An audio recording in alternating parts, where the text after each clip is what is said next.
This is really the Fighter and the Kid. Come on, baby. So we got Kyle Morgan here, and I first saw you on Sean Ryan, and what I saw at first was just Delta operator.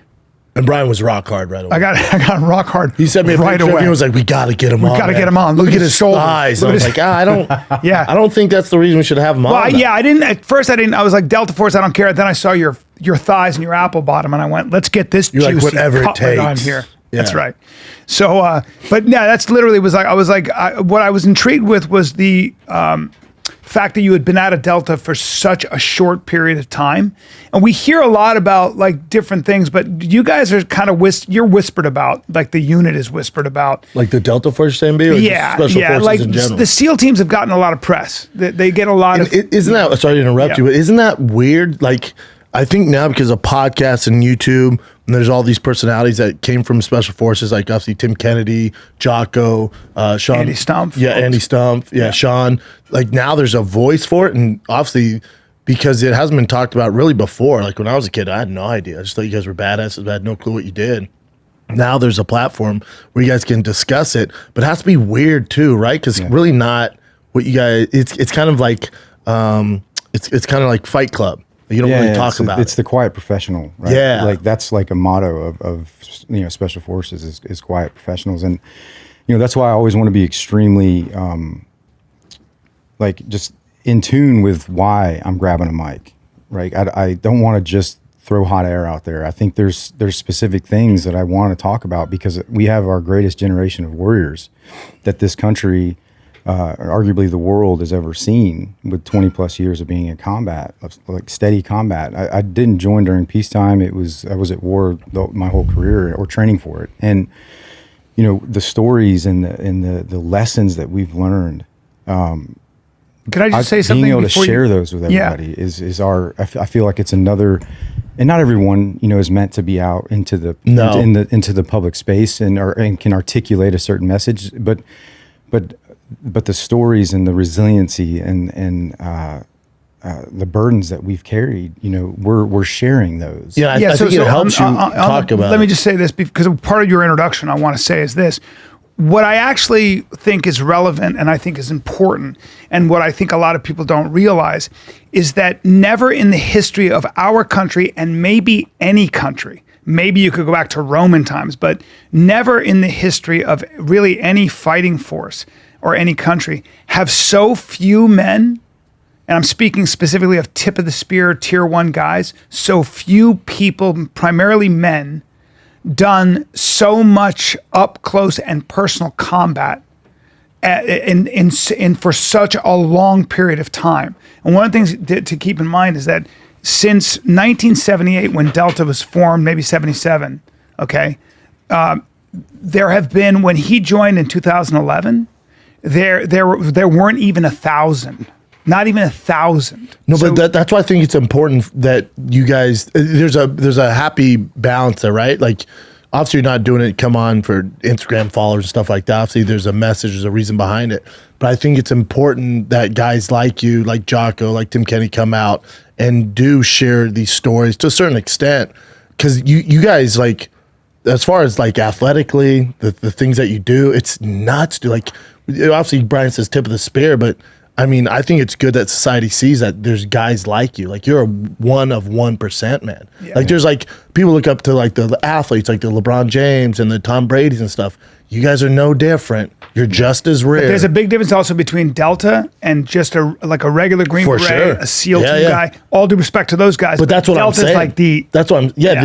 He's the all pro. Yeah, of the, right. Like, you're the all American if it's college football, or the all pro, or you're the Hall of Famers of the military. I think we have no idea about it. Yeah. Well, I think that like this country needs those organizations. This world does. But I think at a certain point, there's a shelf life on working in those environments, and it's different for everybody, every individual. Testing yourself, seeing if you can do those things, is I think part of what got me to where I'm at right now. But now it's just reframing, like, how am I going to continue to serve? And and because that's the type of people that I've surrounded myself with for my whole, military career and beyond, right? Like I want to connect with people of like mind and leave this country better than we found it. And, us sharing some of those stories, for one, gives, I know this to be true now because I believe it. And talking about yourself, and especially with what I used to do, is extremely difficult, but it's worth it because it's inspiring people. Correct. It's inspiring our youth. It's inspiring, people that are in a dark place. I've had thousands of messages of people telling me, significant.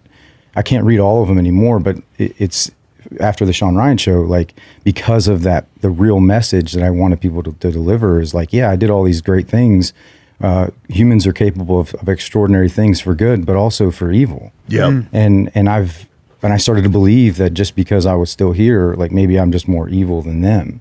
So because we talked about that, because you said you started feeling like you were, or just a better shot. Yeah. You felt like you were becoming a monster after all that time, right? How could you not though? Because I'm sure the military, they try, but there's no way to condition you for the things you're going to experience. No, like I talk about with the Radisson Blue Hotel thing, because obviously that was a pretty pivotal point in my life, and so many others. Like people are going to have children that are going to have children that are going to have children because of my actions, and so many others. But that's significant now that I can accept that message, or that someone said that to me a long time ago. I was like, nah. I was just it was a Tuesday. Doing your job. Right? It was just a Tuesday. Like I'm here. Nuts. But the reality of it is, that because I didn't get the chance to prepare my mind, body, and spirit for violence, and I just reacted very much like an active shooter, that we're dealing with, and that's what I train with my training company, Blue Bearing Solutions, and that's our only mission is active shooter response. It's impacted me significantly, and I want people to know that.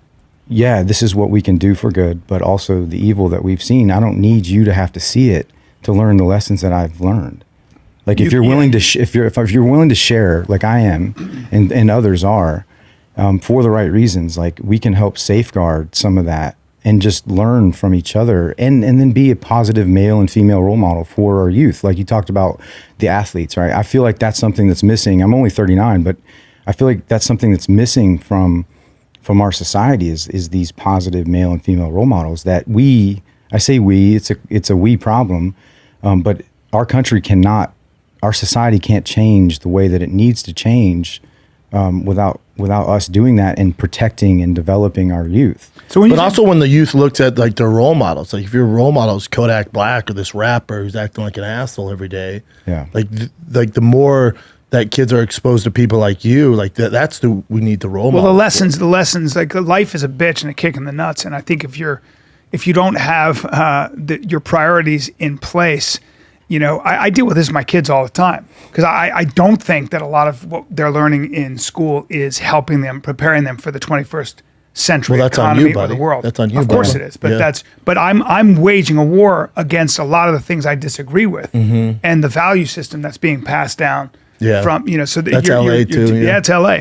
So like, but like like active shooter right now. Okay, so hey B, can you have him describe us why the perfect guy to describe like this active shooter, like that Radisson Blue Hotel situation? I wasn't privy to it, and then I watched you on Sean's show. I'm like, holy crap! Yeah, because I was doing my research this morning for my son. Asked, I'm like, you like Captain America, right? I'm like, this is Captain America.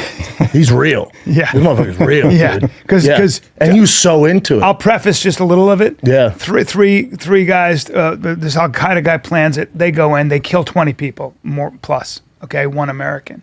He goes in there to find the American, but also to figure out what's going on. Yeah, Americans. There was 17. It's just him right now. He's the only like assaulter. He's the Delta guy. He's on a different mission. He's got you just happen to be in I was working out of the embassy, like in a suit and tie every day. Yeah. And where's this at? In Bamako, Mali. So Mali. In North Africa. In where? North Africa. Yeah. Oh yeah, I knew that. Yeah. The boot. So the Trans-Sahel like is the region of northern Mali and a bunch of other countries, but that's been a safe haven for Al Qaeda to regroup. Because they used all these, it's all these different smuggling routes, through the desert and stuff, connecting like Algeria all the way down, Libya, like down, through to Mali. And It's a crazy country because you see a pretty distinct line where it's kind of super vegetated, and then there's the desert, like the whole Trans-Sahel. But it's a safe haven because it's hard for anyone to target these groups, and that's where France, that's been kind of their Afghanistan for a long time, as far as in comparison to a conflict. Because it used to be a French colony, right? Yeah. So it's hard to like navigate there, and they come in and they launch. They hide in the jungle. They launch. No, it's a desert. No, but you said it's vegetation. And well, so for this attack specifically, because the Tuaregs are, the native kind of Tuareg in the Trans-Sahel of regions of Mali, they're lighter skinned, kind of Arab looking. Mm-hmm. And then there's that line kind of Mopti down to the south into the capital where Bamako is, where it's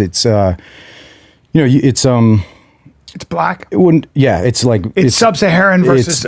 Extremely dark. Sub-Saharan. Dark anything complexion. under the desert is essentially considered tropical. Yeah, and you have freedom to maneuver. There's it's a built up city. Bamako is in itself, but this goes back to I say this. Ignorance isn't bliss, man, or it is until it isn't, right? And I just saw so many people get caught with their pants down, like, oh my God, what are we going to do with our kids? They have their children, like State Department people, God bless them, but they're there, like living in these, I don't know, like ignorant kind of mindsets sometimes where, hey man, you have a Delta operator in this country.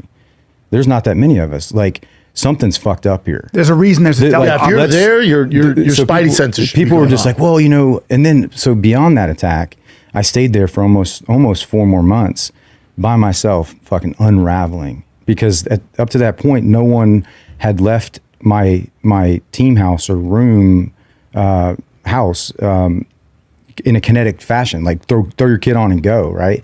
It had always been suit and tie and just blend in with the State Department folks, the diplomatic kind of side of it. And so this point, like, I changed my car out like 4 times. I just started getting so paranoid. And I locked myself like 3 rooms in and into this house. And to be honest, like I used alcohol and the comfort of a woman, an extramarital affair to help me survive. Because I couldn't even leave my room. Don't beat yourself up. I couldn't even survive, or I couldn't even leave my room without going straight with a mission to the embassy for something, or if I'd have to be drunk. Just from the anxiety?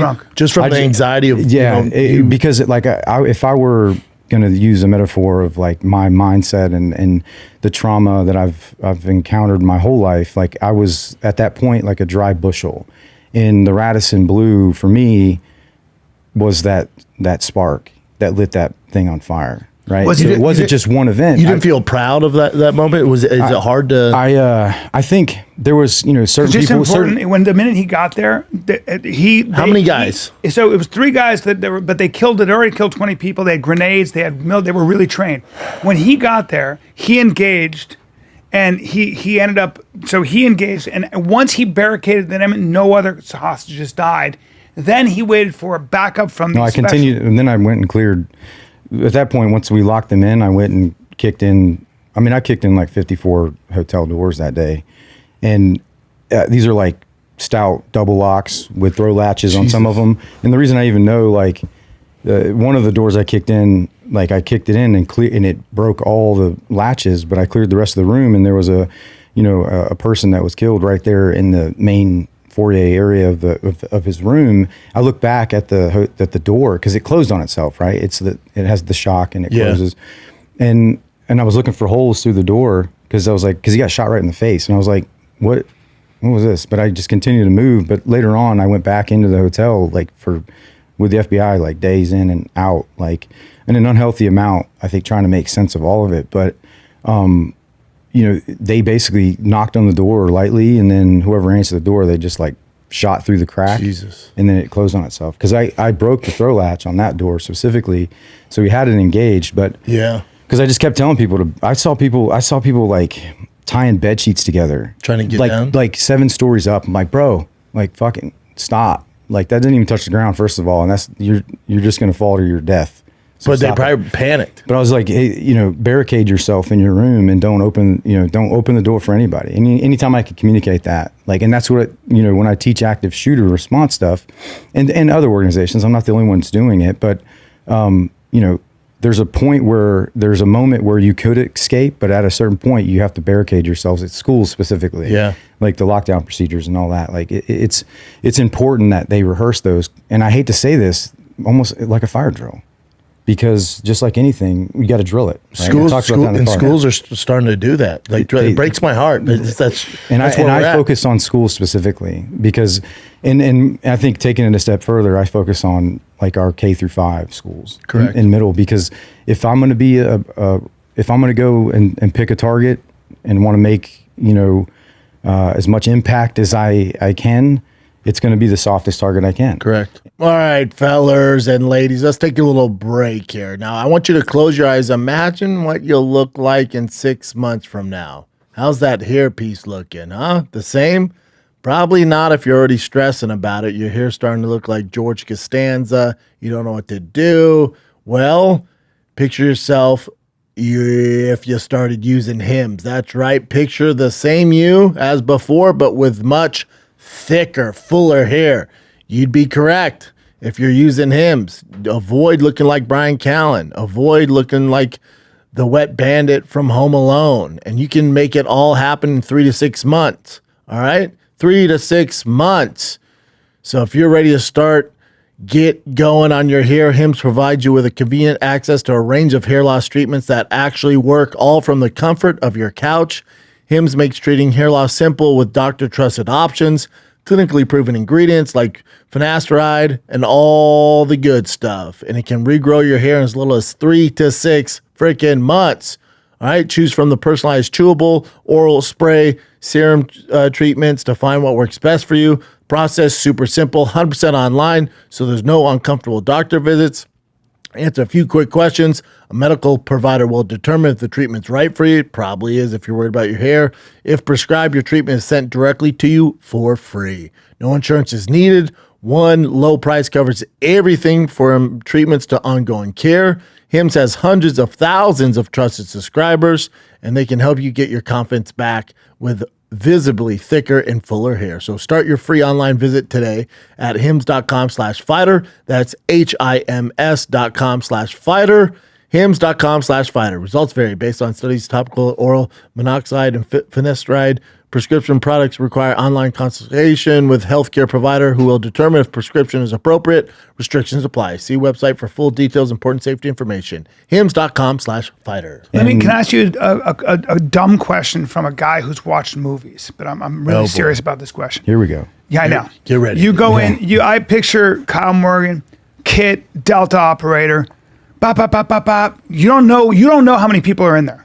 And you don't know who's And it's an active shooter in a Yeah, school? no, but this is what happened Set in the Radisson scene, Blue. dude. Radisson Blue. Help me out here. You go in there. You're seeing dead bodies. You're already dealing with that trauma. Okay, people in Western clothes. You're looking for Americans. I think in those moments though, like on the initial part, I talked to you about this yesterday. Yeah. Like you try to make it as unemotional as possible. And guess what isn't emotional? Your hands until I can take custody of your hands. Like until they show me something that makes me emotional, like I'm not locking eyes with people. I'm not staring at dead people. Like none of that stuff it's noise to me. Okay. Because I'm there to discriminate and stop the killer. Right. So And I you're need to looking know for if it's a dude with threat gun. or a non-threat, and I need to move on until I can isolate and then neutralize the threat. And that is the difference between a tier 1 guy, the ability to do that in split second time. Well, it's right? not just tier reading a 1. Like backfield. our law enforcement have to uphold those same kind of standards. And this whole defund the police shit is it's a fucking joke. Yep. And like what they need more than anything is not a product put in their hands. If they're going to give them a rifle, an assault rifle, guess what needs to be accompany it? Training. Yeah. Good knowledge. And because like they need to be able to, just like I don't view my rifle and my pistol as a backup, or like a primary and a backup, right? It's a primary and a secondary weapon system. You know, so because I need to be as comfortable taking those shots surgically at these distances for CQB, close quarters battle, and account for every single shot I take and be able to put it into somebody's freaking eyeball. whether it's my pistol or my rifle, because I also need to be, kit shakeout, KSO trademark. I love that. Kit shakeout. KSO. He kept saying that in the car. He goes, trademark. I'm like, what is it? It's my answer. It's my answer for everything. Yeah. With my kids, I'm like, kit shakeout, kids, KSO. They just like laugh at me. Kit shakeout. They don't laugh. So they don't laugh at me. When I pull my piece out, that's my kit shakeout. Oh, right. It isn't just. It's a lifestyle, right? Like it's keeping myself accountable. That if I'm going to carry a tool or a piece of kit, right, like body armor, or I need to have rehearsed it, drilled it, that it's there when I need it, and I know how to get it out. You know how to use it. And I've done those. I've timed those, right? Because decision making is in fight, flight, or freeze, which everyone will be in these environments. Fight, is active. flight, or freeze. Yes, you just the human response to when things would eat us, right? We'd run to our cave, and then we'd calm back down, and then we'd go back out, and then run back in. Mm-hmm. Like, things have changed. Now everything's a fucking perceived threat. Yep. Because of how stimulating this environment, like our society is. So, our brain can't tell the difference between what a perceived threat to our life is and just in some types of stress. So our body reacts the same way. When you're in that situation, fight, flight, or freeze you've been in happens. so many situations that most people would consider, which are extreme, where you're engaging enemy, you're coming in, hostage rescue, whatever it might be, high value targets. Yeah. That's a Tuesday. When you're walking through that Radisson Blue, where are your cortisol? Anywhere. I mean, you were running. Yeah. Yeah, you're running. Well, what are your cortisol levels? What is your adrenaline at right now? Are you amped, or are you kind of controlling your breathing? So this is where, like, the training that I do for Blue Bearing Solutions with the active shooter response stuff, I even do breath work in before we do the scenarios, just because it's something that I believe in. Now, there's times and places for breath work, and it ain't 30 seconds out when you're about to make entry. It's like maybe when you're 2 minutes, 3 minutes out to responding, where you can do a little bit of box breathing, or you can do some sort of. Can you tell me what that is? The box breathing? Yeah, like what would be breath work? So, like, if I'm nervous, you could do this anywhere, but it'd be, breathe in for 4 seconds, right? So you can just count in your head or count out loud as you're getting used to it. Hold for 4, exhale for 4, hold for 4, and then repeat. And that calms you down? It's a box, and you can literally draw that. You do that? Yeah. You can literally draw that out, and it's just one method. Would you do that before fights? Oh yeah. And stand up? I got with I do it before stand up. You see me do it before stand up. Yeah. Yeah, you do a lot of breathing. Like, I did it at the, not that I'm nervous, but. Well, being around a celebrity like yeah, this is nerve-wracking. well, Brendan Schaub. What? Yeah. Don't say fucking Brendan Schaub, bro. Don't just say. He's scary, man. By the way, he's a little scary. Even for an operator, but even for an operator, you looking at him. I'm looking at it. He stood up. I was like, no, he's built like a NFL linebacker. Yeah, he's a thick. Like I'm too short to be. No, but how tall are you? 5'11". Nah, dude, I'm perfect middle linebacker. Well, they took out. They took out 5'11", some. So just so you know, wait, he wants to say 5'11". I appreciate you. No, I'm not the caveat. He has some wheels on him. They've too. taken some discs out. I got my neck fused already. So let's go 5'9", and it's fine. He gave himself 2 inches. Either way, he's a problem. He lied on our podcast. Either way, he's a problem. Just say squatty. Yeah, he's squatty. He's thick. No, he's sturdy. There you go. Sturdy. You're sturdy. See, but I think it. Can I say that? You know what you are? Sturdy? You're beefy. You're curvy. You are the kind of gal, if you're a gal and you walk by, when we're in a car and you walk by, if we make Kyle Morgan a lady, we're gonna catcall him. We're gonna get you're all tits and ass. I'm trying to grow You this look hair like the letter out. S. Yeah, me too, brother. Your hair's getting It's all falling thick. out now, though. I'm like, oh man. Is it on top? But you got this cute curls behind you. Oh no, your hair's good, dude. Not really. It's starting to thin. Hey, you're lying too now. It's not bad. I thought you were gonna take it off and be a fucking just like a freaking clown. Yeah, it's like the middle's gone. We're gonna. I'm like, oh, bro. We're sending him to Turkey, and we're gonna give him. We're gonna get a whole fucking. The least they can I'll do. get the ass implants and. You don't need the ass don't think you implants. need You don't that. need those, Bobby. You're nice and you're juicy. But I think it's good. The more you talk about, you have this active shooter whole program, stuff like that. If I'm an active shooter and I know, Shit's got me fucking. yeah, it's good. Yeah, man. If I'm an active shooter and I hear you talking, or it's a trained like police force in that area, I'm probably like, Jesus Christ, man. Probably go somewhere else. Yeah, you don't want to fuck with. Yeah, If you got a guy like him out there, it's like, it's probably. Well, here's go to the next I'm glad town you over. said that, because like I want to empower our law enforcement and our first responders and private citizens. So I offer my Protector Mindset course, which is the active shooter response course, in a 2-day open enrollment where you could come and sign up like for it. And And you'll have LE with private citizens in that 2-day course, because it's all about right place, right time, right person. And that's the answer. Now, because it ain't a SWAT problem, it ain't a special weapons and tactics problem, right? It ain't ERT, SRT, the special response teams. They're going to be a day late, dollar short. Yep. It's always look at the statistics of this. Like since Columbine, right? When that response to Columbine in 1999 was so fucked up that they stood up the National Tactical Officers Association. They stood up the alert response thing out of Texas as these kind of governing bodies of what an appropriate response and training should look like. The problem is they're not getting the funding to do this training, or it's a PowerPoint fucking presentation, which is you cannot do that, because one thing that these environments will always be different. 100%. The situation. Have you studied all these? Yeah. Do you in your head go back in your mind and kind of like say, if there was a time machine, what would I do in Columbine and things? You must do that a lot. Or no, I don't know. No, I do that every school that I use as for the scenarios. I try to use real venues, real schools, obviously after hours or on weekends or summer. I just got back I did 2, pretty huge school districts in Texas. So south of San Antonio, Beeville Independent School District, police force. So we used all their schools there and did this 3.5 day curriculum for their team. Phenomenal. They did a fantastic job. And those are I wish I could pick and bottle that up and place it everywhere we have a school. That type of response, that's because you have these school resource officers, right? The law enforcement officials that, not every school has one, for one. And then the schools that do have them, they're guys and gals that couldn't cut it on patrol, or that are on their way out to retirement, and they're in there watching fucking YouTube videos when they need to be out there representing. There's an opportunity for them.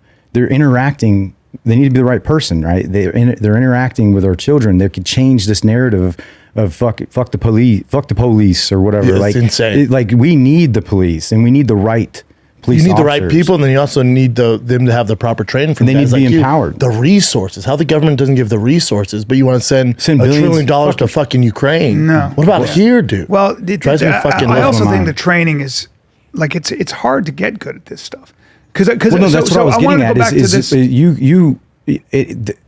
The situation will always look different. So what I do is, as I teach the basic fundamentals of marksmanship, I teach small unit tactics, the basic principles of patrolling, planning, reconnaissance, security, control, common sense. I teach all these things, and I simplify and apply those into a dynamic environment. Then I create these scenarios that are as realistically stimulating as I can, from a visual, from auditory, as with role players, right? So there's no paper targets. It's all people, and you're given, hey man, you have this to do. I want you to do this and only this, because it's not a paint war, because we use marking rounds and things like that. And so you get the pain response if you do make a mistake. And you're using what's called like wax bullets and stuff. No, I use Unit Solutions. Use code Blue Bearing to save or get 600 rounds for free with every rifle you purchase. Blue Bearing. No, that's my company, but the Unit Solutions, it's a non-lethal training ammunition that is actually a full standalone training rifle that shoots marking and non-marking rounds. And the beauty of it is it's rated as a non-firearm by the ATF, so you can pick it up. I can go into any place, right, and be like, hey, I want to come and do this training. They're like, you want to bring firearms into this place? I'm like, actually, I'm not going to bring a single firearm into your venue, your school, your building, and do these scenarios. And I'm going to leave it better than I found it, right? They don't damage the environment, and they let you just train. What were you using? You did that video game. Simunition, or no, you did. Did you see him on Mythbusters? No. He shot a bunch of guys in the dick. Yeah, they got mad. Yeah. Well, no, that's nothing. I mean, They want to Was see. it They want to see simunitions? if Was it a paint- human being could do what the video game guy Doom. did. What'd What'd you carry? What'd you have? What'd they put on you? They're Were they paintballs. They were paintballs. He had to, they loaded put him all up with this two gear on machine me. guns, all Yeah, this so gear, and that's they the were beauty of this system is there's two other types of training munitions, right? So there's simunitions, SimFX, or UTM, or force on force. It's the same thing. Universal training munition. But the thing with all of those are they either have to switch out a bolt and put it in an actual rifle, or a slide conversion, but they're all still firearms. And there's some sort of gunpowder, primers and things like that fire. And they've made it in the military and in law enforcement as hard to do live fire training as it is to do simulations training. And this is coming from somebody that the unit I was in, we trained all the time because we didn't have all that red tape. We trained with those systems. But this system, especially as a private training organization, I can take this and go anywhere and not have to worry about it. Man, business is about to be booming, man. You know, obviously you're not doing it for money, but I just feel like there's such an opportunity here, and the more people know about it, because I would say compared to the average person, like I have a certain set of skills where if shit pops off, not with guns, but physically, I'm gonna be okay. I can handle myself. Yeah. I have anxiety. Like I just took my 7-year-old and my 3-year-old to the movies. They want to sit in the middle. I'm like, no, we sit by the exit. And then I can't relax. My anxiety's through the roof. Yeah, but or we you go know to what the you're mall. doing though? You're safeguarding them from that. So if you're starting to catch yourself where you're so paranoid that it's starting to radiate to permeate into Every their day, being, dude. into their being, right? That's your job as a protector. Yep. Like you just have to, you need mirrors feel where like a people sitting are, duck though, right? are keeping you honest about, hey man, you're just acting like a little bit off or paranoid, like just because that I don't train paranoid people. Like there's a massive difference between paranoia and preparation. Correct. And I think what you're saying is just preparation. And it's our burden to bear. It is. Like It's just the as world we live protectors, in. right? Yeah. Like that. I am truly trying to build a fellowship of protectors and a syndicate. You said something that I love with Sean. You said there's a difference between being a protector and a provider. Yeah. And people think because they're providers that it's the same thing as protector. Big difference. Yeah. Just because you're providing a house and home and feeding the kids, it doesn't make you a protector. Yeah. There's a big difference. and then that hit me. I was like, he's fucking right. the other part of that too, though, is you also can be like so hyper vigilant because I talked about flight, fight, or freeze. If we have 100% of our bandwidth all the time, which we don't, think of your bandwidth being like that random access memory, the chalkboard that the computing things, right? You're erasing things, putting new things on, all these things. When you're in fight, fight, or freeze, 80%, just throw a number out there, is consumed to either do one of those three things: fight, flight, or freeze. What you're going to do, well, that just depends on if you've been in those environments before. And that's why I try to create the most realistic active shooter response environments, because I want just, even if one thing looks similar to when your number gets called potentially, and your response with confidence, and you're learning how to safeguard your own bandwidth in that space because you've been exposed to a similar type environment. If I'm doing my job correctly, you're just going to act with confidence. We're taking a little break here because if you're ready to win some real cash during the basketball playoffs, you got to check out my friends at DraftKings and their Pick Six. When it comes to basketball payouts, DraftKings Pick Six posterizes the competition, including prize picks. Hit all your picks and score higher minimum payouts on Pick Six, plus even more cash if you outscore the competition. Pick Six is available in most states, including Missouri, California, Texas, Georgia, and more. Bet on my Nuggets. We're up 3-2. Jokic had a solid game, but Murray's balling right now. Bet on my Nuggets. New players get 50 in Pick Six credits instantly on just $5 entry. Download the DraftKings Pick Six app right now. Use the code FIGHTER. That's code FIGHTER for new customers to play $5 to get 50 in Pick Six credits. Better payouts, bigger wins. Only with Pick Six from DraftKings. The crown is yours. Gambling problem? Call 1-800-GAMBLER. Help is available for problem gambling. Call 888-789-7777 or visit ccpg.org in Connecticut. Must be 18 and over. Age and eligibility restrictions vary by jurisdiction. Pick Six not available everywhere, including New York and Ontario. Void where prohibited. One per new customer. Bonus awarded as non-withdrawable Pick Six credits that expire in 14 days. Limited time offer. See terms at picksix.draftkings.com/promos. Which is huge because these active shooters are relying on you not knowing what the hell you're doing. As soon as, and you making your presence known as soon as possible and never letting go of that shooter's bandwidth. So you make they call your it presence harass known. No, this is one of the times where you talk about like high value target stuff. Like I'll be as quiet as I can up until I have to go extremely loud. I'll sneak into someone's bedroom and snatch them out of their bed. Like we've done it, and then go loud. What do you mean go loud? Like So in other words, you got to any sort of like if we're going to take shots that are even suppressed shots can potentially compromise you, but regardless, something being surreptitious, right, is what I mean. And So you got a terrorist sleeping. You come into his room. That must suck. Yeah, I did it. I did it in The the terrorist? Yeah, I mean, you're lying there. We did it- we did it in the- 5 dudes like this, and you're like, oh, fuck. That's the game you play, though, bitch. That's But the we game. enjoy this. But we wake rehearsed up the to fuck this out. guy in full gear and his boys. With like night vision and shit. Hell yeah. Them That boys, makes me dude. so proud to be American. Well, no, Love that we shit. actually did that in Syria with ISIS because we jumped in and I actually jumped a tandem. I jumped the interpreter attached to me because we knew we knew that You jumped out of a plane with an interpreter attached to you. yeah. He's all. And then dude, we were 600 plus pounds of suspended weight. We were fucking cruising to the ground. It was a lot of weight. And then you pull your chute like in. Yeah, we jumped at a. I'm not going to give a bunch of the tactics away, but we jumped at an altitude that wouldn't spike certain signatures, and then we did it because it was easier to tell the difference between a helicopter landing versus just jumping out of a plane. We podcast. and You know you're out jumping. You're going to be on his back, right? Like if What? an active shooter came in, you're getting behind us, What? right? Why are you putting yourself in there too? Like there's no training he can teach you that's going to help. but we need people like him though. yeah, we need. Yeah. because we could be like, hey, you sit here and Correct. color. What do you color? Why am I coloring, bro? Why do you have me coloring? No, you say Because coloring's important. Fuck you. I want to be. They have you sit there numbers and you and tell you the can women a just fill 'em in. story I'm while we athletic. go to I work. wrestled in high school, black belt in Taekwondo. I can fucking box. No, you stay here and protect the women and you tell them a story. Story. Like if this is the movie 300, you the guy with the iPad. What? Telling stories. What? Okay, am I tending to the meal? Yeah, you cooking. I better have it. seriously, I better as we- have it piping there's no hot. training. As we Yeah. start to leave and drop people off with you, you just Yeah. kind of tell them some mediocre jokes. And Yeah. then it keeps them kind of. What are mediocre jokes, bro? keeps the You're spirit fucking up. coming after my Mediocre comedy spirit now. up. Yeah. This is No, fucking bull. you tell your stories, His right? son's like, oh, my And then, favorite No, memes. you tell your stories, and then you give them granola bars while we take care of the Well, mission. first of all, granola hey, bars, right? I've seen you shoot. So you're a pack mule.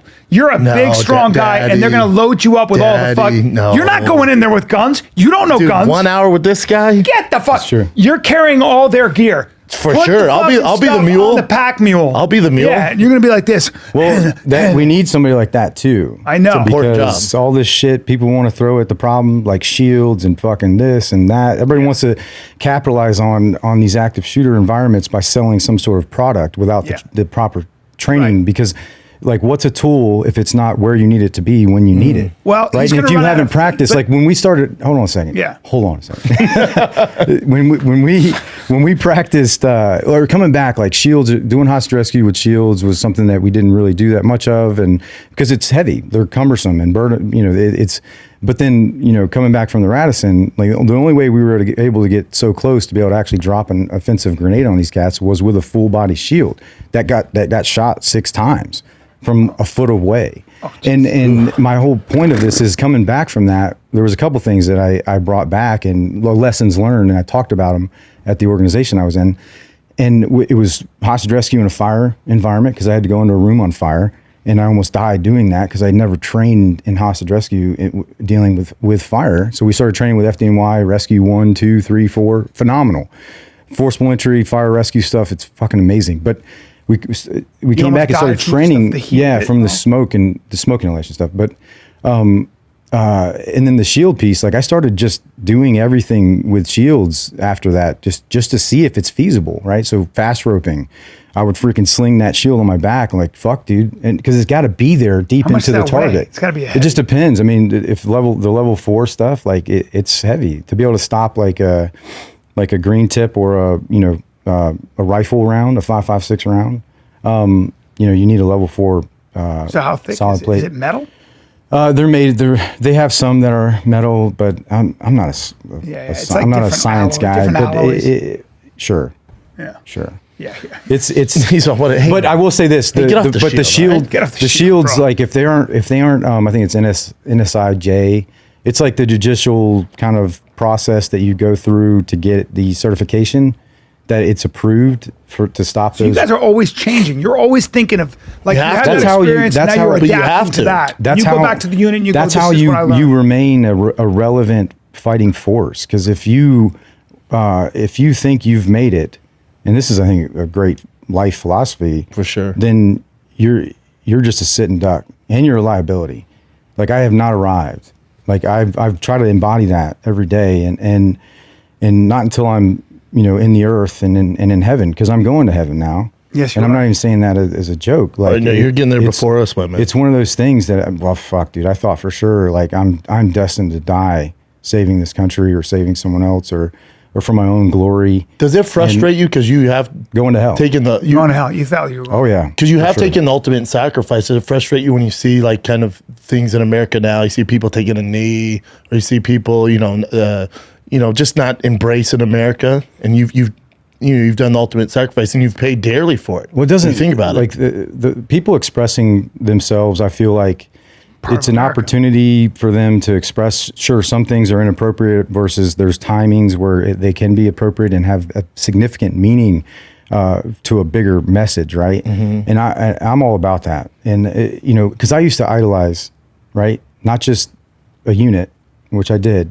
I worshipped that, right? Delta. And yeah. Why don't you ever say Delta? You guys never say Delta. I don't like saying it. It's one of those things because you're not, for one, like there's things, the fact I'm even talking, publicly about an organization that doesn't exist is a problem for a lot of people. So that maybe I used to work with. So I want to keep, the conversations because they can't take my experiences away. Mm-hmm. And now I'm taking those experiences and trying to apply them outwardly or inwardly, right? But outwardly to try to help others. Correct me if I'm wrong. Not for my own self-glory and gratification. If I start doing this for my own ego, no. Well, just understand that this all comes from a place where, like, that was my identity. I got my sense of self from external validation from my youngest memory. And, so it's just continued to where I started to idolize a flag, a piece of cloth over, no, don't get me wrong. I am an American and extremely proud of this country. I think our society needs to change and I'm doing something about it. Right. So as small as that is, like I'm still going to do it because it's the work that's worth doing because of them, because of our children and their children's children. Mm-hmm. Like that's how we make a change. And do you get feedback from the guys that you served with? How do they feel about what you're doing?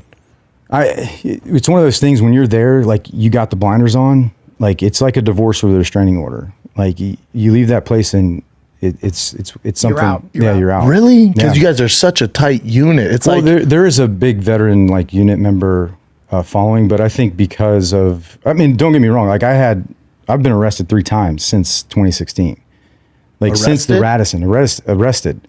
All for like alcohol related, like fighting and then DUI and arrested in America just for acting crazy. Because the way that I started to unravel I still could perform right at work, but then everything else, I had to sacrifice everything else just to be able to perform now.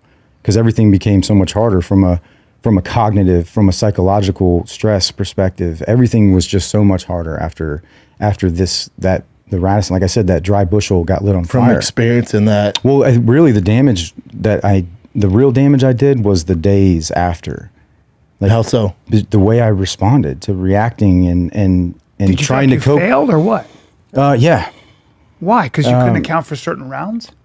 Yeah, I feel like I could have did more. I felt like I could have got in there sooner. I felt like I could have went left instead of right. I felt that survivor's guilt piece, the fact that like a majority of the people that were executed like in a small space, just bodies stacked on top of bodies, they were shot from like execution range because they went left when if they just went right, freedom, and it's one of those things that I didn't know any of these things at the time. I just knew something felt different, and that's why I tell people, like at first, whether it's feedback from your marksmanship stuff, like, hey man, tactile feedback is the best. Right? Visual validation on a target or what something's doing is great, but that how you make something become a subconscious reaction. It's giving you feedback. You just give it the appropriate amount of input based on what you're feeling. And Can I just ask you a question as you're talking about this? Because I know that a lot of people feel this way. And I'm just going to tell you, I'm 56. But this is how I look. No way! I thought you were like 75. Yeah, he's every bit of it. Hey man, I don't like what's going on here, man. More respect for older people. That's now true. Listen up. That's true. And you haven't even seen me move, dude. Sorry, and you're gonna see me move because I'm gonna come do your fucking training course when I'm in Raleigh. Now listen, like this is literally how I think of this, and a lot of people think of it. I'm sure he does too. You come into the Radisson, all of us think that what guys from the unit or whatever, like Dev Group, whatever it is, that you guys come into a place. So there's a hostage situation. This is how it is in the movies, and this is how we think of it. Trained operator, suppressor, bop, bop, bop, all clear. Everybody's all right. You guys come on over here. You know, it's literally that clean to us in our mind. It's like he's trained. He knows how to do this. He's moving like a panther.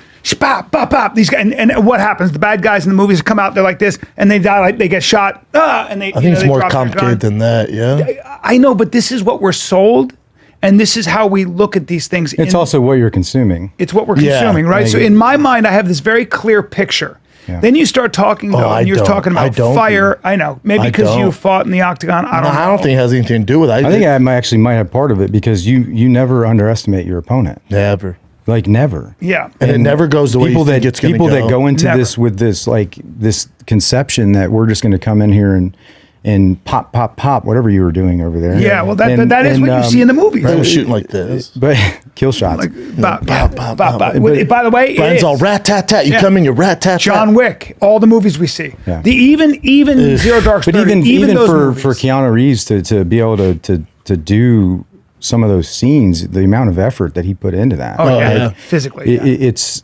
the repetitions that he made. And my whole point is that the reason that it can look like this controlled chaos in these environments, but trust me, it's still chaos. Mm-hmm. It is fucking, it might as well be on fire, or maybe it is. But you learn how to safeguard your own bandwidth, figuring out, hey, that's just noise. This is what I need to focus on and move on. Like, and it's all happening like that. Do you guys visualize processing speed and giving yourself to start processing things even from this distance, and then this distance gives you even a little bit more and more and more. Yeah, right. And your aperture starts to open up, and then you start to just see and use all of your wide focus, right? Your peripheral vision everywhere you go. And I can turn that on. It's on all the time, but I can turn that on. It's like, so someone raise their hand right now. So you were the first person to raise your hand. Way quick. I just focused on, and that was it for everybody in this room, right? So if had one of them did it, I'm using in that moment, I'm not narrow focused on any one thing, that tunnel vision thing, right? I'm actually using all of my. That only comes from training. Because we all I teach that in my course, and it's one of those things. Like I say it, just like the first time you got taught a drill, like any sort of on the mat, like kind of thing. Color by numbers, like what you're going to do in an active shooter environment. You're going to be able to color in the corner, but it's. That was funny, right? No, I didn't get it. Color by numbers. The coloring thing. I was talking about coloring. I don't color, dude. I don't sit home and color. I come up with another fucking thing. All right. I write jokes. It's stuck now. Yeah. Fuck that. But my whole point is that you if you can learn how to maximize the visual, the auditory cues, the tactile feedbacks that things are giving you, you don't just stare at like your firearm when it malfunctions, because there's literally three things you can do if your firearm, whether it's a rifle or pistol, it's immediate action, remedial action, or fucking throw it at them because it's hard broken. Yep. So if you just simplify, what is immediate action? Immediate action is tap, rack, bang, or tap, rack, re-engage, or reassess. If you're teaching law enforcement, reassess, whatever. It's tap, rack. So it's things you practice. So that way, when you're doing this, it's just fucking subconscious. You just do muscle memory. Yeah. You just do it. But when you're doing that, since Brendan gets it,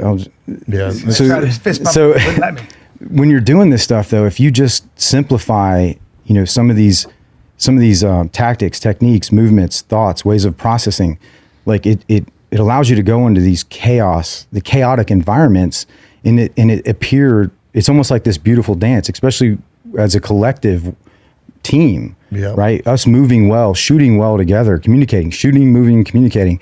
It allows us to come in and dominate a space in a way that's like, how the fuck did they do that? Well, it's because we do this together, and I slice this pie up. And that's where the Radisson, I wasn't afforded that because you were alone. I wasn't alone, but I was the people I had with me, God bless them, but they weren't my former mates. Right. So I was taking all of this on almost. And they weren't as trained. The one man, no, they weren't. And the one man almost every corner, every hallway. And, you can't always be the one man ever in where I'm from. Like in What do you mean from, one man? Well, the first person up to a door. So say we are going from this room into that room. Yeah. Like I'm going to beat you to that fucking door because I want to be first. But if you're with a team like that I'm used to being with or used to have, you're never going to always be the one man because there's always somebody faster than you. There's always someone better than you. I worked in a place there where you struggle to be mediocre every single day.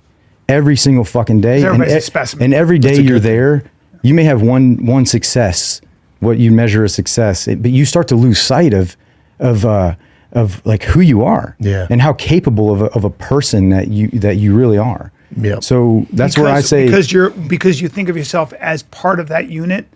You have nothing to measure off of it, and it's such a performance related place. It's such an excellent where you the constant pursuit of excellence, right? Like it's perfect practice makes permanent, right? But like, you can lose yourself in that. You absolutely lose yourself, man. Like it's from and it isn't just that place. It's all these like high performing organizations and teams. Yep.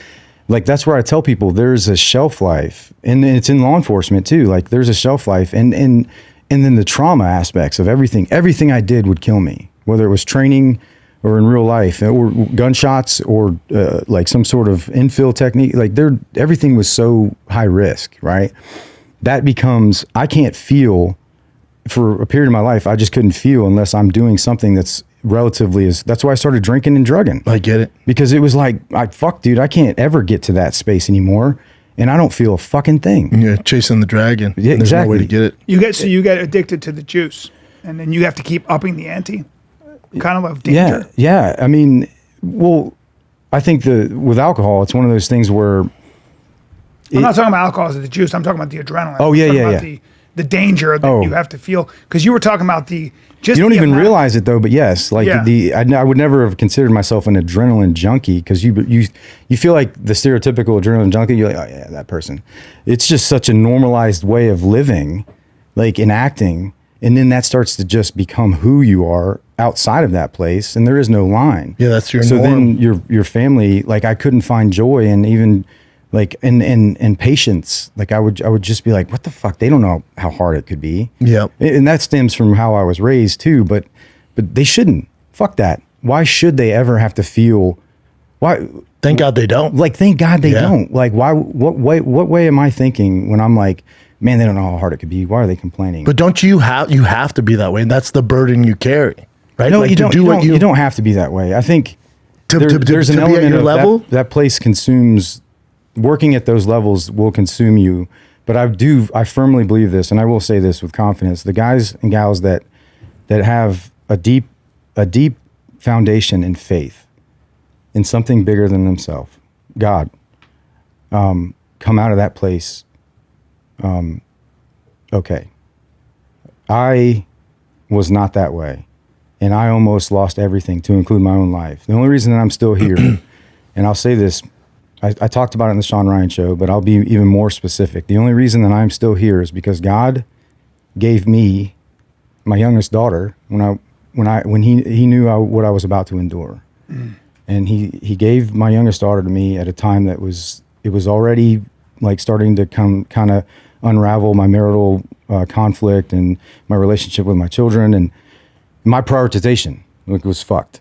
And it started back in 2014, 2015, but she was born in 2015, and the Molly happened November 20th, 2015. And I truly believe because she was born after that. What's that? She was born after. She was born in January, so that year, so before. But coming back, I moved out. I left my wife. I was in a relationship with a female from the CIA, and you know. Between, I looked at my youngest daughter and she needed me. She looked at me with this innocence, and I still felt like I was needed. Hell yeah. Because, like, my son's here. That's why I'm pointing over that way. But I failed them, and I my own insecurities, my own lack of self realization or belief in my own systems, self-esteem, right? Like I pushed further away from them. But you weren't given the tools to deal with this. That's the other thing. Like you look at the divorce rates of guys in the special forces, it's through the roof. Man. Yeah. And so you're not equipped with a set of skills to deal with this trauma. Like, who are you talking when you get done? Who are you talking? Well, to? that's the you talking thing. to other guys like you. Well, Good luck. So that's the thing too, is like that planning process, that preparation of preparing our mind, body, and spirit for violence through planning and contingencies, rehearsals. We don't even know that's actually what it's doing. It's putting on our armor, like metaphorically, and then we physically put it on. Yeah. But then we go and do all these crazy things. Come back though, and what's the first thing we do when we get back? Drink? We fucking no, not yet. Well, maybe hot wash. So AAR, after actions review, or we sit down in a group like this and we air our grievances, and no one leaves that fucking room until you've said your piece. And if you didn't say your piece in this forum, you are a fucking bitch. If you feel the need to say something beyond this room, which is part of the decompressing, part of keeping exactly. This is grieving process. That from flash to bang, like that's. I've realized this after the fact, mind you, but that whole process, I wasn't afforded that either side of it. So if you're you can't have, they never train you I went back to the embassy like 2 days later, in Mali, and this grown ass man comes up to me, starts crying, and asks me if he can hug me. Wow. And I was like, who the fuck are you? And I didn't say that, but I was like, but he only recognized my tattoos. Because I had just a T-shirt on with Kit and stuff, and he was in such I don't remember him specifically, but was he military? No, he was just he was trapped in the hotel, American. He was a government employee or contractor or something, but he said, "Hey, I just recognized your tattoos," and he just broke down because when I was carrying him out, he had his head down and all he could see was my arm. Yeah, so. That's hero like shit, they don't bro. train. Well, they don't train you. Hero shit. They don't train you. Like typically, it's that same shit you think of, where it's like fucking boom, go do some gnarly shit, get on the plane, helicopter, go back, You're not a robot. high fives and cocktails, that kind of thing. Yeah. And then I stayed over there, just fucking unraveling because everybody else, like there was everything was like, oh, is this another attack? And they would look at me and they'd be like, oh, well, it's cool. We'll just link up at Kyle's and he'll figure it out. He's got this. Jesus. And I just stayed over there. And to be honest, like I was like, sure. Because at that point, like, mind you, like I've learned so much and I've grown so much since then too. And I really do feel like I endured all of those things because of what I'm doing with it now. I want to find some auto parts, but I need a friendly staff. I need people that know what the parts are. I want maintenance. I want repairs and I want to be able to go to a one-stop shop. You keep asking me. I keep telling you, O'Reilly Auto Parts, who are in the business of keeping your car on the road. The team at O'Reilly's Auto Parts can help you with whatever you need. But I'm an auto novice. What do I know? Dude, if you're a rookie or an expert, the employees at O'Reilly Auto Parts are super knowledgeable, helpful, best of all, friendly. Professional parts people at O'Reilly Auto Parts are your one-stop shop for all things auto do-it-yourself. You can find what you need in-store or online. Stop by O'Reilly Auto Parts today. Visit them at O'ReillyAuto.com/fighter. That's O'ReillyAuto.com/fighter. O'Reilly. We don't know how to deal with this. So that's why it's so important to talk about this because, like I had a hard time the other day and we're real close, he and I fucking texted him and he doesn't know how to deal with that. And I'm the same way. You know what he said? He goes, dude, I get it. You got to snap out of it. Come on. And then he like me, this is how we deal with it. We go, yeah, it sucks. We got work to do, bro. Especially during that time. Like there's a time to feel sorry for yourself and that we have to get to work. And I was saying, and I'm like, yeah, you're right. What the fuck am I doing? I'm a bitch. And I was laughing so hard because I was like, you're a great therapist, dude. Thanks for that. But you're not going to find it in your buddy. What do? They don't tell you how to solve your problem. No. Right. They give you a place. You've created a platform for people to come and share. Yeah. And then internally or in a relationship, like you surround yourselves with people that you look up to, you respect and admire, and then let them be that mirror, ironing, sharpening iron. Yep. Right? Like that. So that proverb is like, fuck. I didn't understand what that meant. Kyle Lamb is a mentor. He's a former unit guy too, but back in like Mogadishu, and he retired like early 2000s. He has a company, Viking Tactics and VTAC. He makes these really great slings. Phenomenal trainer. But before any of that, like he was a spiritual mentor for me. He said things to me at a time where I was like, what? Like, try your best to love everyone? I was like, the fuck does that mean? Like, literally, what does that mean? And it's the most powerful thing ever. That's a Christian and then iron and sharpen iron. And I was like, nah, like you need like some sort of harder metal to sharpen the softer. Like, I don't get that. Like but to, now I am ready to receive those things. So I am damn sure going to share those things that have impacted me. And that's why I say, like, with each other, sometimes it just takes, like, this is like a marital thing too. Like, that maybe they just want to vent, Correct. And trying to solve everyone's problems. Like, why don't you just listen? Well, and that's why I truly am trying to. But going back to that, unless it's Brian. but I'll get into your kitchen. But going back to that, when you guys debrief, when you come back and you after a mission, and everybody has to speak their piece. Is that because I'm interested in that team building thing? My guess is, whenever you go and do something, people are going to fuck up, or people are going to do things that might put you at risk, or people are going to something happens. Things happen. Mm-hmm. The worst thing that could happen in a team like that is building resentment or saying this guy's kind of softer than this guy. I can't rely on that guy. So if you don't get everything out in the open, so are you able to, when you're in those those delicate situations, how do you guys navigate the idea? And is the idea to say, hey, I got to be honest, you fucked up there? No, that's that forum, that hot wash. Okay, that's what I talked about. I said it like pretty bluntly about, like, if you don't air your grievances, and maybe you feel like because you're newer, you can't. That's why we link up as a team before we go into these bigger hot washes. There's the team one, and then there's the bigger ones, or even team troop, and then bigger, squadron or whatever. But you go into those, and someone's gonna represent you if you don't feel like you have enough time there. But that's a forum for everyone to stand up and say, from a tactical misjudgment, or it's about perspective too, though, because we're only seeing what we see. Yeah. So like if you and I go into a room, I go left, you go right. Yeah. And then he's outside coloring. Not coloring. Unless I'm drawing maps, dude. And I'm going, guys, this is red, this is like, blue. hey, can you draw this little treasure map for us? We're gonna go there next. I'm going on steroids. I'm going on steroids. I'm gonna get so fucking trapped out. It's sick. I'm done. But it's all about accountability, huh? Yeah, I mean, internal accountability. Yeah. Like that's your opportunity to step up and be like, hey, I did this. You account for everything you do, right? And that's your forum to do it. Because if it becomes known after, you're fucking gone. You're fired. Yeah. Yeah. Like, by the way, he said that if you're in the unit, you can get fired anytime. Of course. Like for performance-related issues, like 100%. Your job's always on the line. There is a remediation That's why they're so elite. Period. So, but just like trends, right? You make a mistake. Well, let's talk about the environment, why that happened, what you were doing.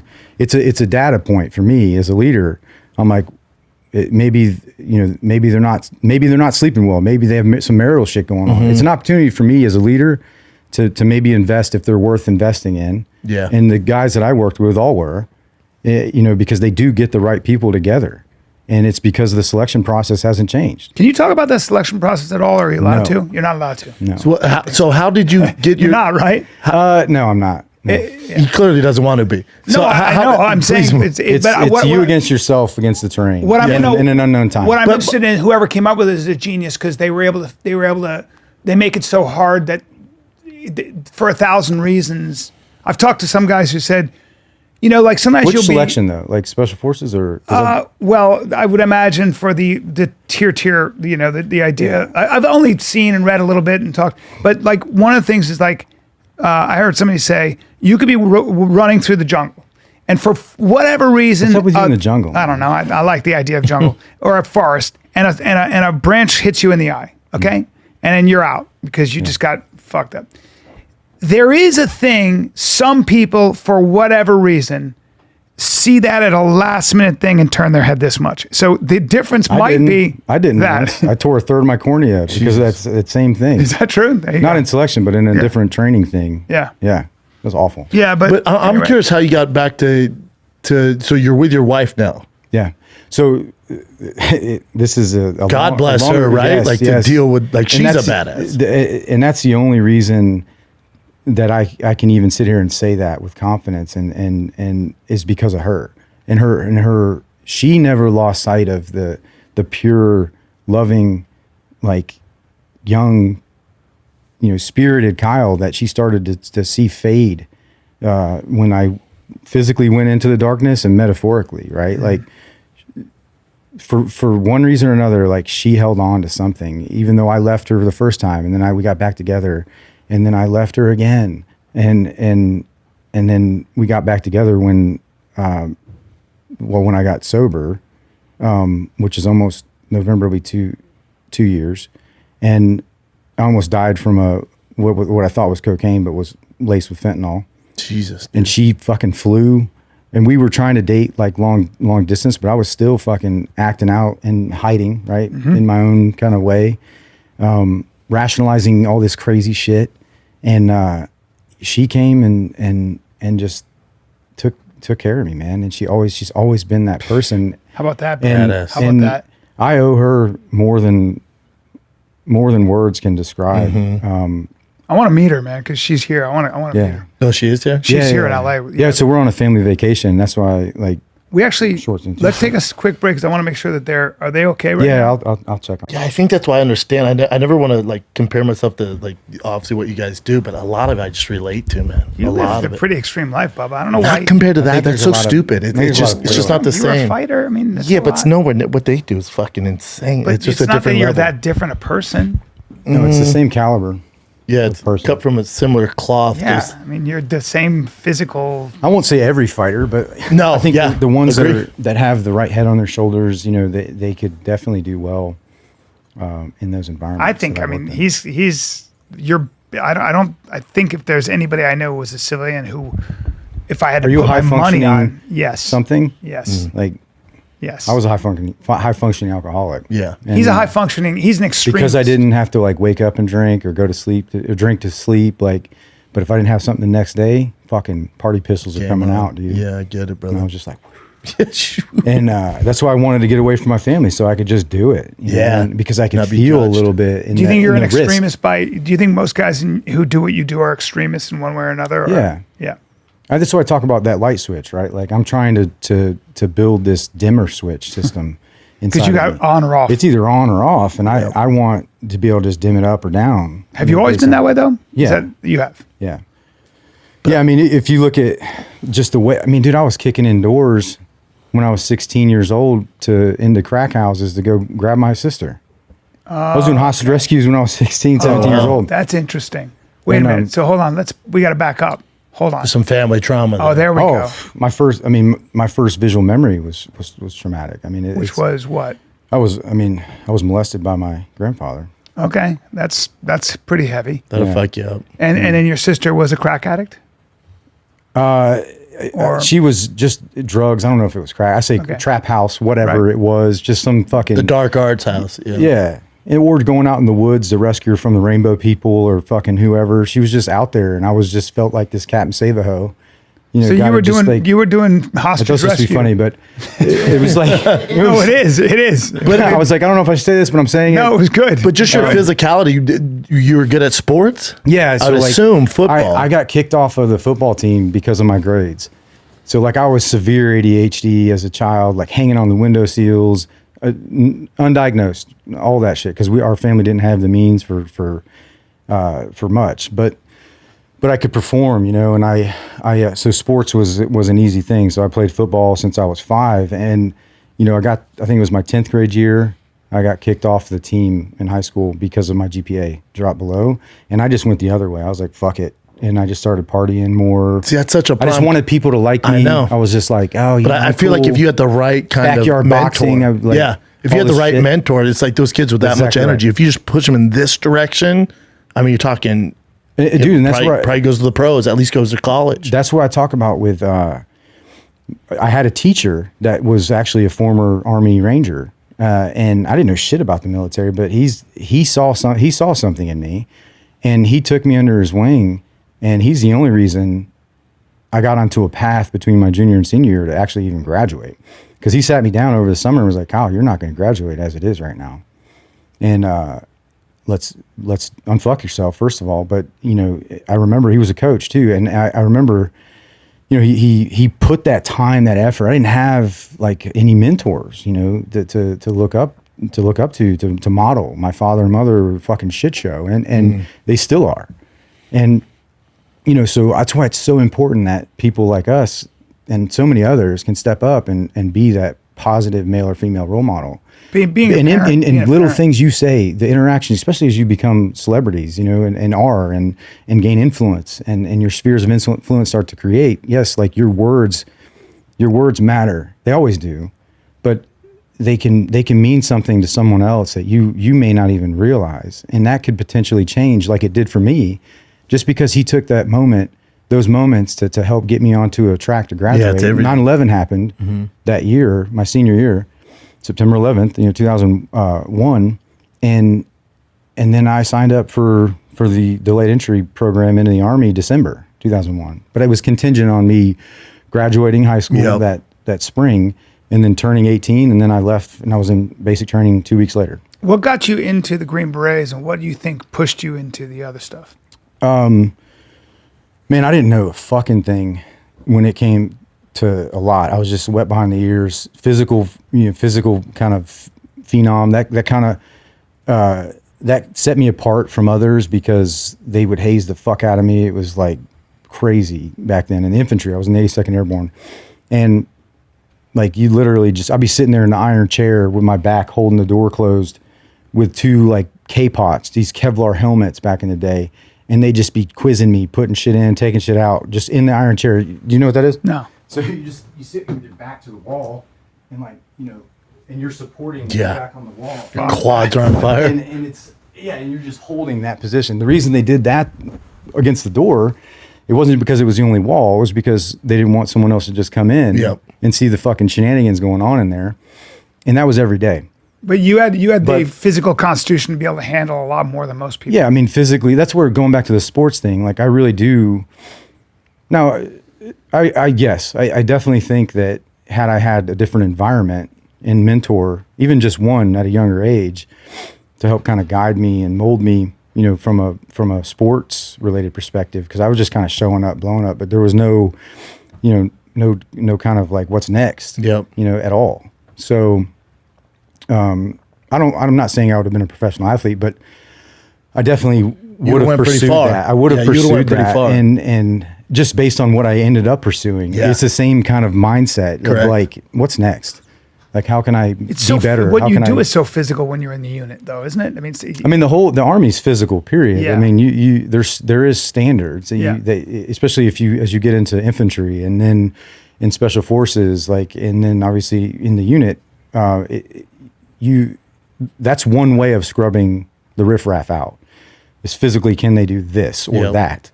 And then the rest of it is like, all right, are they the right person from a psychological profile, from a team perspective? Can they be a member of a team? And that's huge, because you could be the biggest physical phenom in the world, but if you're, you can't hold a conversation with somebody, or you're just toxic as hell, like in any team environment, it's not worth it. See ya. When I did a USO tour in Afghanistan, I remember I was sitting there, and when you go into a war zone, you say Afghanistan? Afghanistan. Okay. When you go into a war, I just went back there for a minute, dude. That's crazy. Authentic. Yeah, dude. I say it authentic, bro. Oh yeah. Iraq, Afghanistan. You were there how long, B? I was there for 2 weeks, I think, almost, and I did. I would love to do that. Oh, dude, it was the best stand up and stuff. I'll be your personal security. Hell yeah. Ooh, that'd be dope. That'd be good. I'd do it in a heartbeat. Actually. You don't drink though anymore, we should go right? do that. Yeah. You don't drink really you don't drink in a war zone there anyway. You can't. We got there. No, I mean, general order number one is there's no alcohol in those environments, but we'll figure it out. No alcohol, no sex. Yeah. But we went there and you're gonna go. I'd shave down for you. Yeah. But we went down there and we and finally something funny. When you go into a war zone, everybody's tough guy. Everybody looks in shape. Everybody's you're not gonna. Not everybody. If you're a guy like me, you see these FOBITs, dude. That's what we call them, FOBITs. Forward operating bases, the bases. FOBs. Yeah.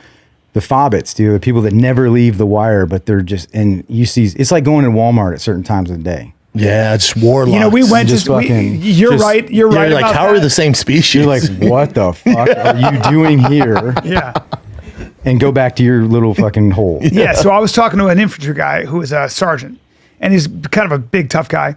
And I don't know who they were, but I tell a story. I'm sitting there in the airport waiting for a flight, and I see a bunch of Did you thank him for his dudes. service? I didn't. I did. Motherfucker. But I did. But I saw a bunch of dudes who didn't have ID, and they didn't seem to have regular uniforms, and their weaponry looked different. And they were all guys who looked like you. They were all built differently. They all looked like an NHL hockey team. Is that when you got on your knees, or was it? No. That was when my face was against the. And I presented to them like a beta baboon. I presented my ass. That's my patriotic duty. I go, guys, I can't cook, but I have this for you. I can offer this. And then they threw up on my back. But it was so funny because as I watched them walk by, I went, oh, those guys that's different. And I looked at them and I go, you know me, I go, who the fuck what are do they those do? guys? Yeah. Like, who crossed the lions with the men? And the guy just said this, and I never forgot. He goes, that's the dark side, brother. That's the dark side. And I go, well, who are they? And he goes, I think those guys might be Delta. So there's a couple things there before I move on to that story. I think, what did you just say? About presenting my whole? No, that's got me stuck. Okay. Damn it. Distracted you. All right, continue. Yeah, because you had to start fucking around. See? But I had 2 points. I know. It'll come back. Being in a war zone, you were talking about people. Some people don't look like they're in shape. Then we were talking about the hobbits of the base. Then talking to the infantry guy, the sergeant. Yeah. Thank you for your service. Yep. And then I saw these men walk by. But until you get, I think can't remember. I think something. I think that. I didn't emphasize. No, men. I think like there's a lot of people that think they know.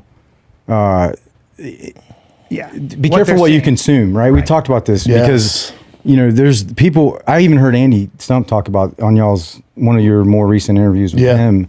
He talked about it, like the stories that people come up with and fabricate. Oh yeah, just to fucking impress people. Yes. Yep. It's like not that that's what you're doing right now. No, I know what you mean. I'm sure there was some hot men walking through that look different. There it is, the different thing. Oh, they're different. But just be careful what you consume because for one, people that have truly seen and done real war and intimately taking another human being's life over and over, or even just once, is something that we will never glorify. Mm-hmm. And I won't carry myself in a manner that I need to pound my chest anymore. I need to prove to you or anyone how badass I am. I will just perform on demand under stress. Badasses right? don't act and those people that have truly seen, they will never fabricate these stories. Mm-hmm.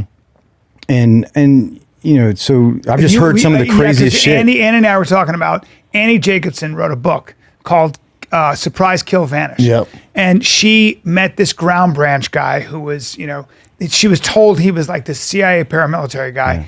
And you can see what it is. I talked to Andy. I said, she goes, and he had a scope, and you could see the veins on a leaf from way back, and he had set it up in my. Part. And then he had a case, and it had a knife in it, and she was like, "What's that for?" And he goes, "Sometimes a job deserves quiet." Yeah. And I said, "That's a dude trying to get laid who just had this journalist for the book." No, he's telling her. Andy's response was like, "You mean to open my MREs?" Yeah. And I was like, "Fucking hell, dude, that's exactly what I would Andy? say." Do you know Andy? What's that? Do you know him? I haven't met him He's yet. the best. No, but I've heard really great things about him. And what I find interesting, we've had, obviously, Andy's a good buddy of the show. He's been on for 8 years now. Yeah, Tim Kennedy's, I'm super close with Tim Kennedy. Yep. Remy, his book's there. He's amazing. You got Jocko. You have all these guys.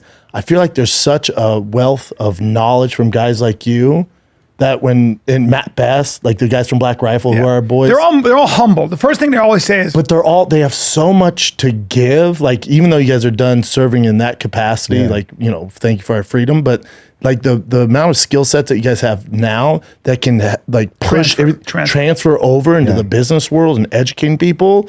I just don't. I feel like it's an untapped. Well, that's where we need people. Knowledge. I feel like you're coming up with ideas for how to monetize. But that's where we need people. It's not even about monetarily, but in a financial situation, it's just people. Like, you'll hear a lot of guys that get done with doing what you're doing. They go, "Yeah, I get done. I don't know what to do." To me, it's like, oh my God, what can't you do, dude? With the level of skill set you have and the discipline. But you have to be able to transfer teamwork, right? And you got to believe that, right? So the hardest thing, because it's only been a year since I've officially retired, just a little over a year, July 31st. You're crushing it, man. But it's taken. I have to go out and do these things because, for one, because man, when I was starting to go like transition out, I was like, fuck this, fuck that. I'm not doing anything. I got rid of all my shit.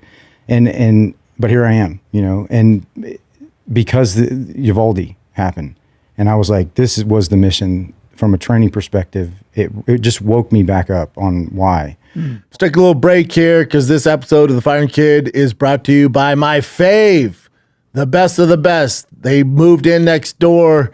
We've been with them since day one. The ride or die for us. We're talking about True Classic. They got one mission: to make sure you guys look good and feel even better. And guess what? They nailed it. The fit's fantastic. Their shirts, joggers, hoodies. Summer's coming. If you see me in a white tee, it's True Classic. It's all I rock. All right. They have fantastic gear for you. The essentials. They're the best of the best. We've been with them since day one. You'll see them on the UFC. You'll see them on big podcasts. But they started with your boys right here. Our boy Ryan at True Classic is crushing it for good reason. It is the best t-shirt you will ever put on your freaking body. And they got button-ups. They got joggers. They got chinos. The summer's here. Get your wardrobe right, kids. Forget overpriced designer nonsense. Skip the cheap throwaways. True Classic delivers premium essentials built for real life.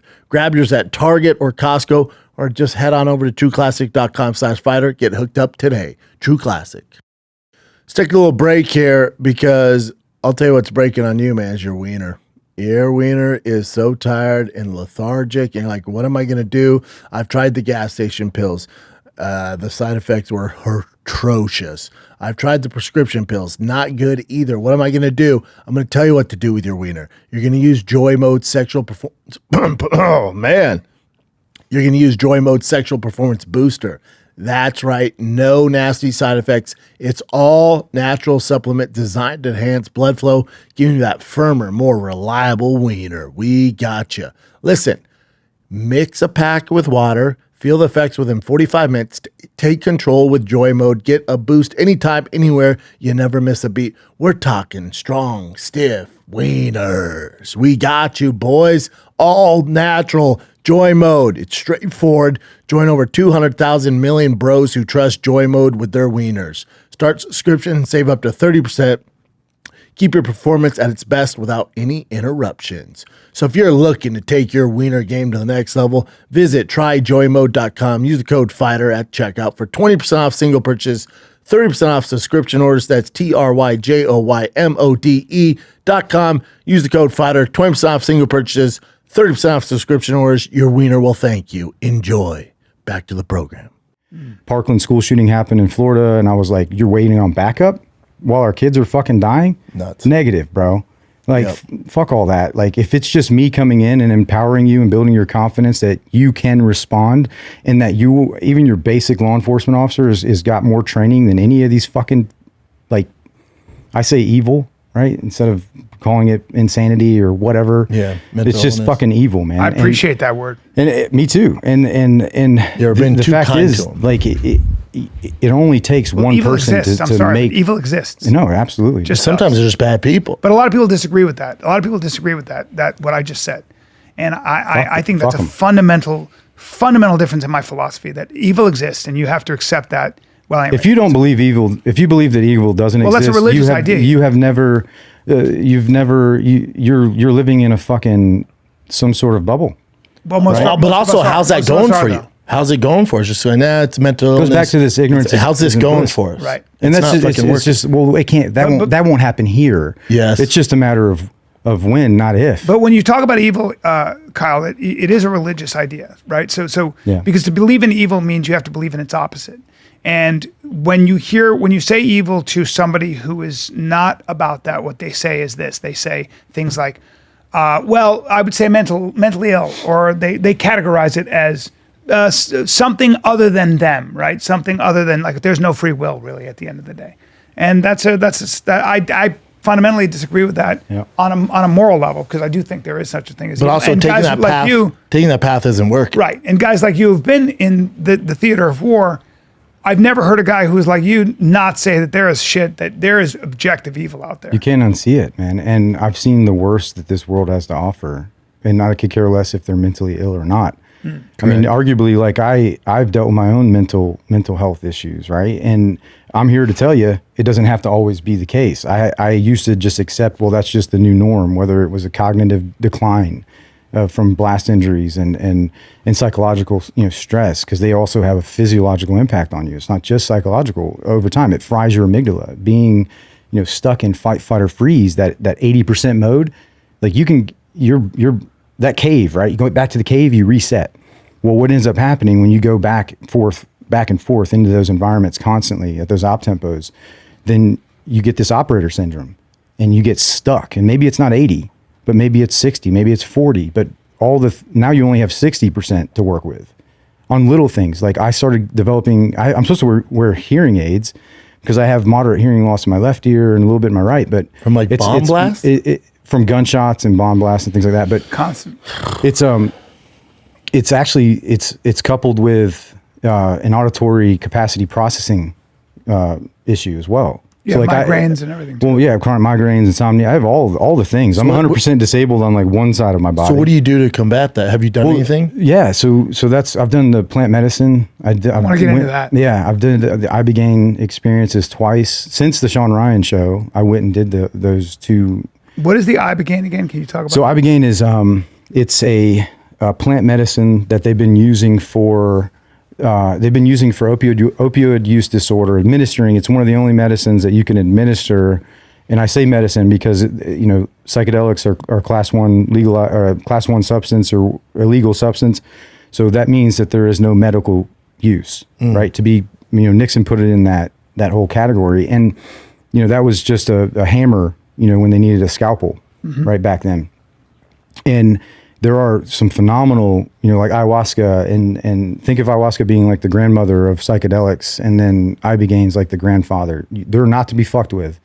Like, it's not something you ever do to escape. It meets you where you are, but it makes you confront things.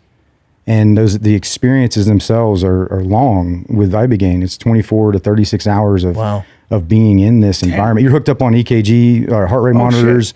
So you're hallucinating for 24 to 30. Well, no, there's no hallucination. Okay. There is no hallucinations. It's you have visual. If you're going to have anything, you'll have visualization. So like I was telling you the other day, like the first time I did it, all I saw was darkness.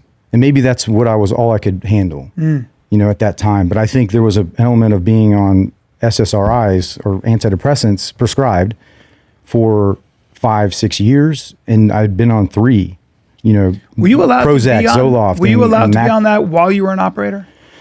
I mean, yeah, okay. I was prescribed all of that stuff, and because they're like, oh, we got to keep these guys in the fight, so they're just here, take this, and then a max dose, and then they're augmenting with this, and then bottom line was I'm not on any of those anymore, and Ibogaine is the great interrupter that allowed me, because the first time, I think because I had the SSRIs in my system still, the psychotropic aspect, like it didn't allow Ibogaine to attach to the serotonin receptors. And so, because when I went back 6 months later and did it again, it was a whole different experience where I actually did have visuals. I've never heard of Ibogaine. So I know ayahuasca. So it's from psilocybin. Ibogaine is from the Iboga root, and it's in the Gabon region of Africa. Gabon. And there you go. Ibogaine is a dissociative psychedelic with, I can't even pronounce that, honorific properties that has multiple anti-addictive mechanisms.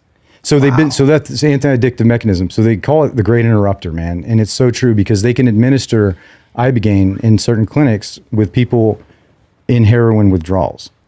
And some people that are heroin addicts for long periods of time with one Ibogaine treatment are freed from that. Think about like and it's different for everybody. Like I did it twice, but when I did it the second time, it helped me deal with more than just trauma. It's helped me. It's an opportunity to make change. Damn. It's that it rewires your brain. It truly, like the second time I did it, I not woke up, but you're laying down, and in the morning when they come and check on you, or they're there with you the whole time. But when the Trevor Millard, the psychedelic healer that's there with you, he has his resort or his treatment facility in Mexico, like just south of the border in Tijuana.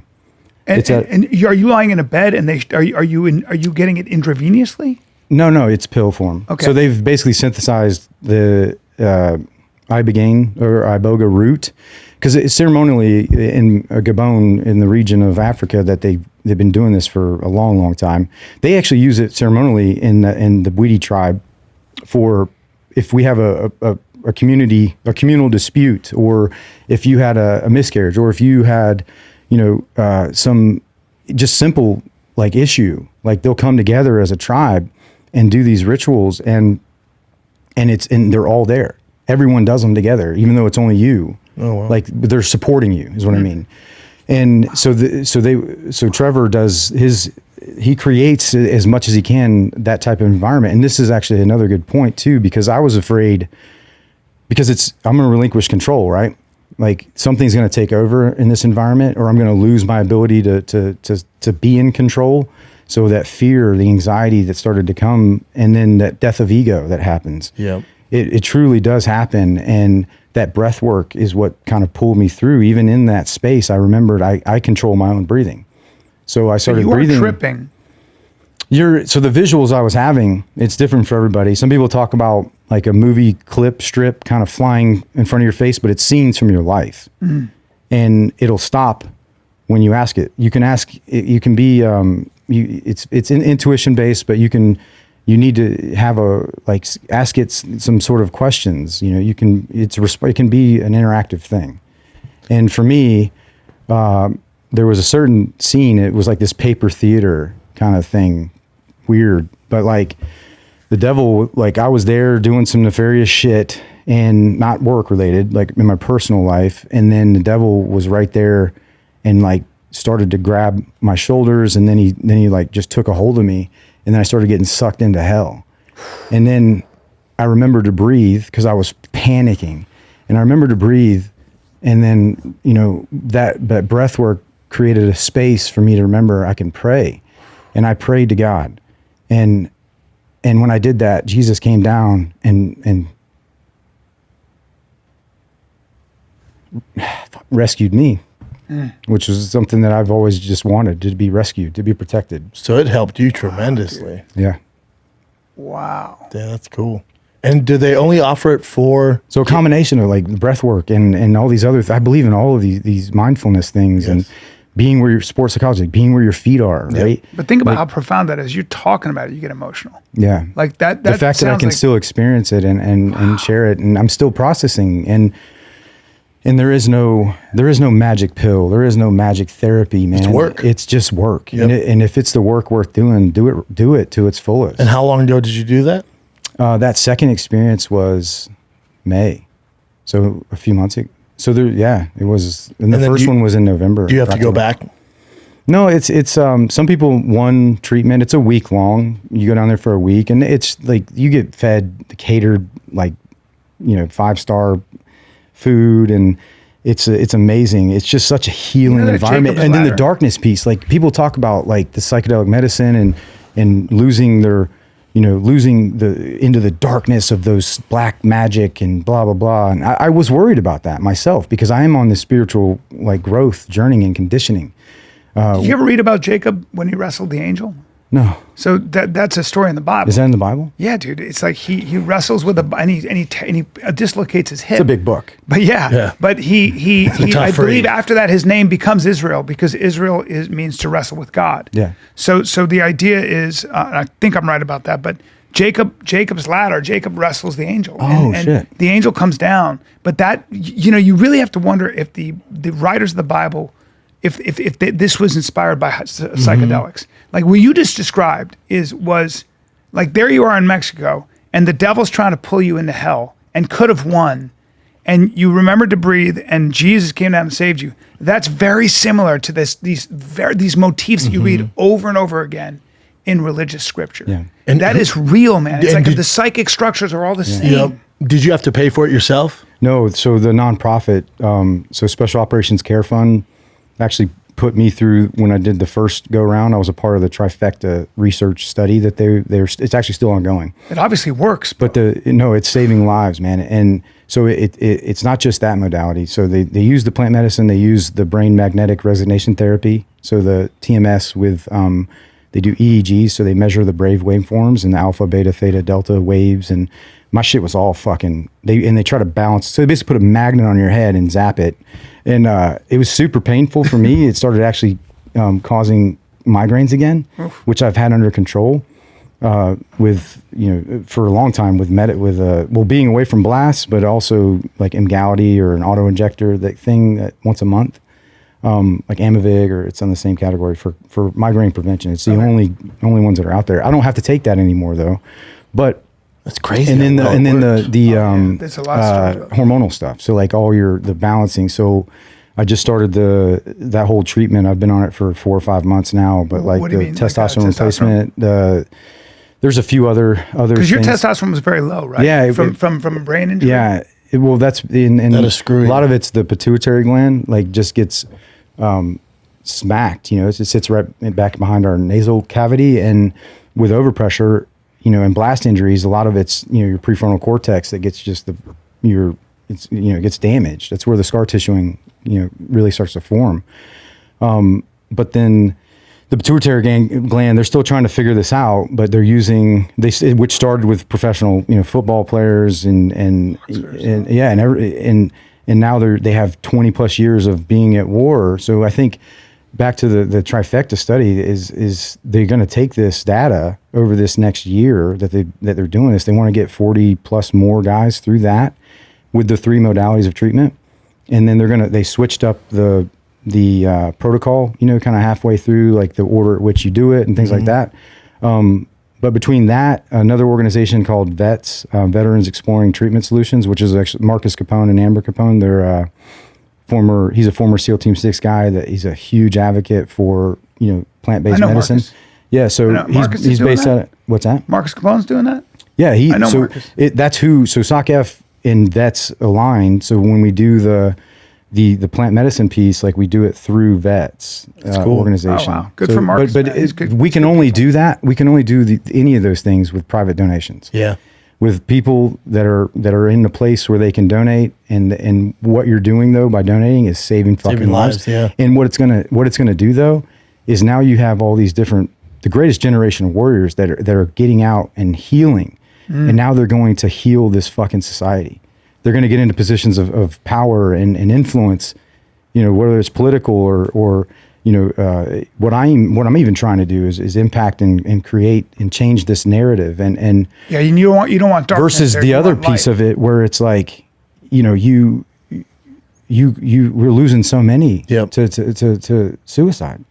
And like a big part of I'm sorry to interrupt on that, because that's really important. Like, why are so many guys, why do you think it is that so many guys end up killing themselves? Because I've had friends like take their own lives, and I think, because it's something I asked my therapist that I had at the time. So talk therapy. So I think the biggest difference between, I can only speak on my own experience, right? And the reason I never took my own life was because I never closed that door completely for help. Whether it was just cracked or wide open, that just depends on fucking But can you talk about what it is though that one can't live down? Is it the proximity to life and death all the time, that razor's edge? What is it like? No, so someone told me this a while back, but anything less than nurturing can be perceived or can interpret it as traumatic. And I think comparing of traumas is a big piece of this. So like your trauma, because people say this shit to me all the time and I stop them because they go, hey Kyle, like I've been through some shit, man, but nothing like you.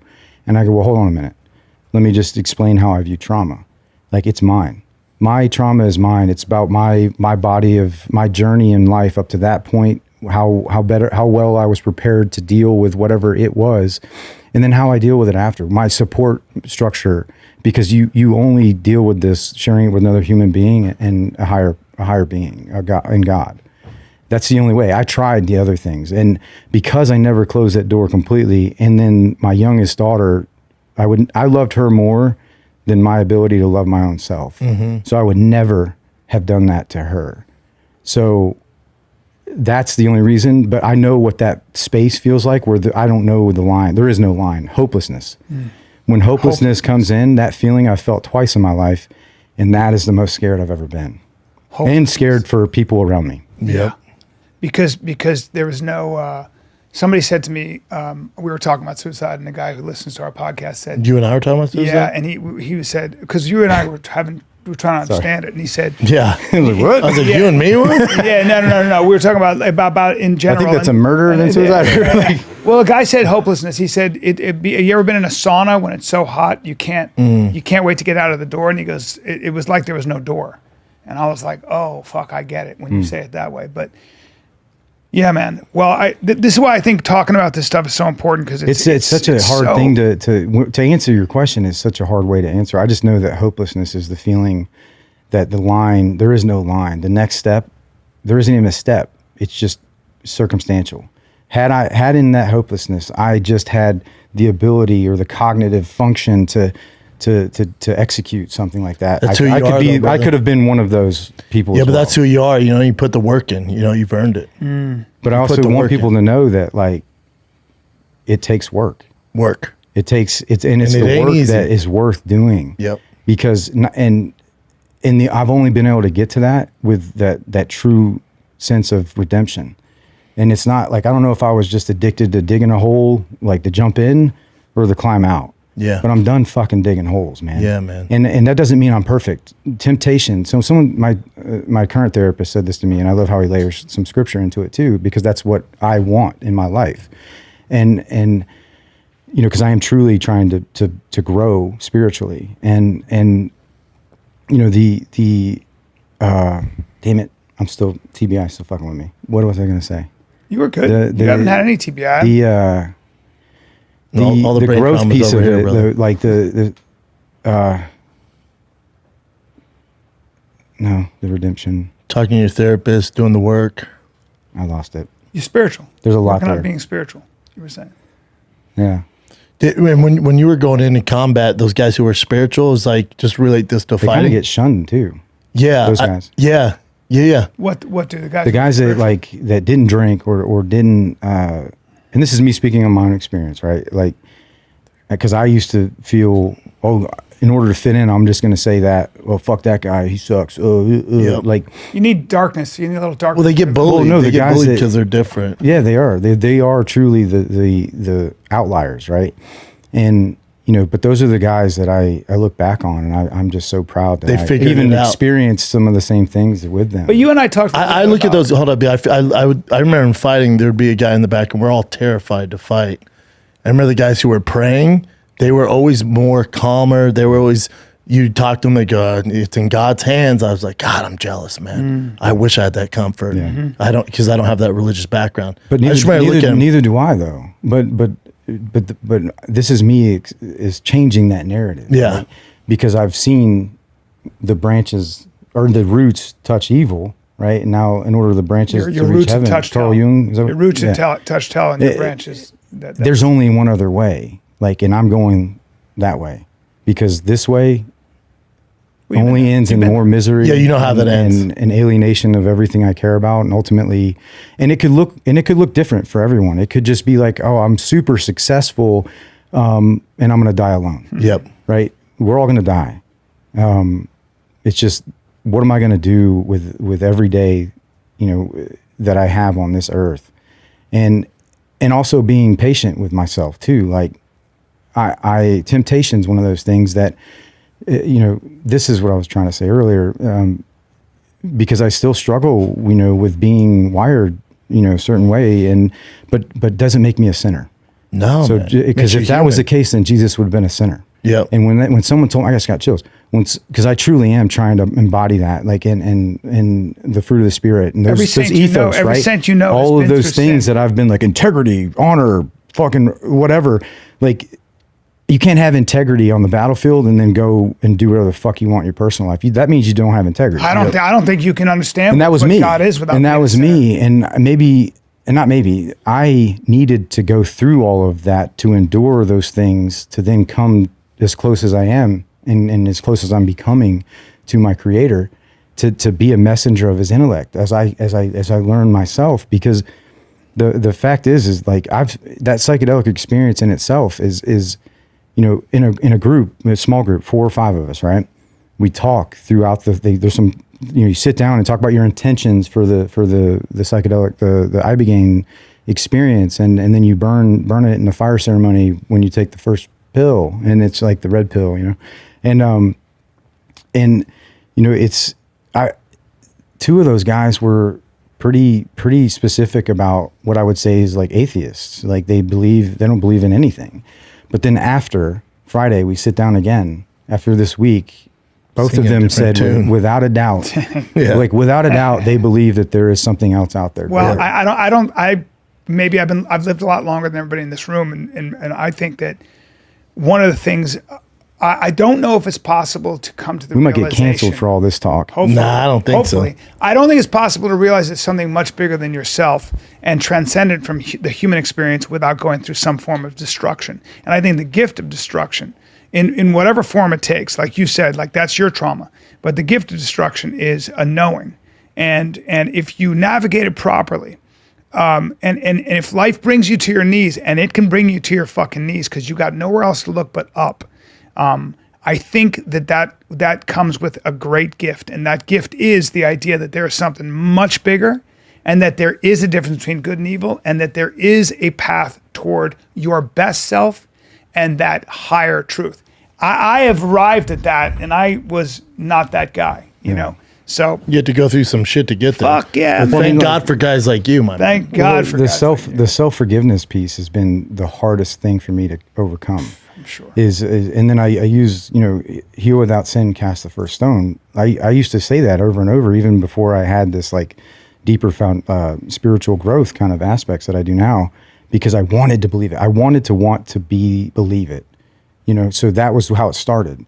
And now I truly do. It's like, who are we to judge others? Yeah. And I'm trying to embody that. Even if you aren't spiritual or believe in God, like, who are you to judge any other human being?